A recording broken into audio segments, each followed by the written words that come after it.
All right, welcome to your Better Basics Sourdough 101 tutorial. This is going to be your step-by-step guide on how to make your first loaf of sourdough. This is exciting. A couple essential items you're going to need before we get going is your dehydrated sourdough starter, and that needs to be activated. You can find the link on how to do that below, along with a bag of better bread flour. I recommend at least 5 kilograms so we don't run out of flour. This is where we start. You are going to add 350 grams of lukewarm, non-chlorinated water to your bowl. Then you'll add 100 grams of your active bubbly sourdough starter, and then 500 grams of our better bread flour. To your better bread flour, you will add 10 grams of salt. You are going to mix until incorporated. I usually mix with my dough whisk until I can't, and then mix it with my hands. You can absolutely use your mixer for this. From there, you are going to start slapping and folding. I continue doing this for about 3 to 5 minutes, and then I place it in a bowl and cover it and set it aside for 30 minutes. This is something that I have recently incorporated into my routine to create tension in the dough right off the hop.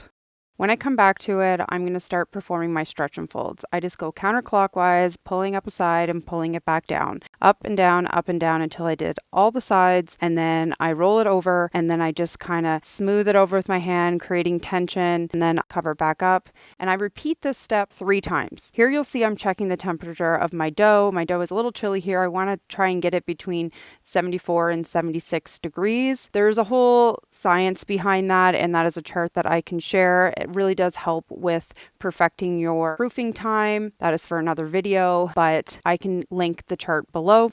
Anyways, moving on, here I'm doing some coil folds. It's a little different than a stretch and fold, just to switch it up. And then once I'm done those, this is my last set of folds. I did 3. I'm going to cover it. I'm going to set it aside. Now, you can see this is significantly doubled in size. This is the most satisfying part, and this is how you can tell your dough is perfectly proofed. It is removing itself from the bowl easily. It pulls nicely away from the sides, and now I'm just going to shape my dough.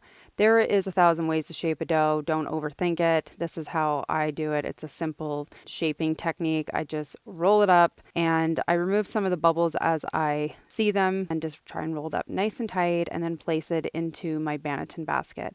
These are handmade cotton banneton baskets that we make here in Calgary, Alberta. I let it rest for about 10-20 minutes and then I do a nice little stitch, cover it, put it in the fridge for the night, and this is what I got in the morning. Before I start scoring, preheat my Dutch oven in the oven at 500 degrees for about 30 minutes. And then once it is ready, I take my dough out of the basket onto my bread mat and then I score it. You can dust it with flour. I usually just spray a little water on it, and then I'm going to put it inside my Dutch oven covered. I'm going to bake it for 30 minutes at 425, and then I'm going to uncover it after 30 minutes and bake for another 15 to 20 minutes until it's golden brown. Once it's done baking, take it out of the oven and place your loaf on a cooling rack for several hours before slicing. All right, you did it.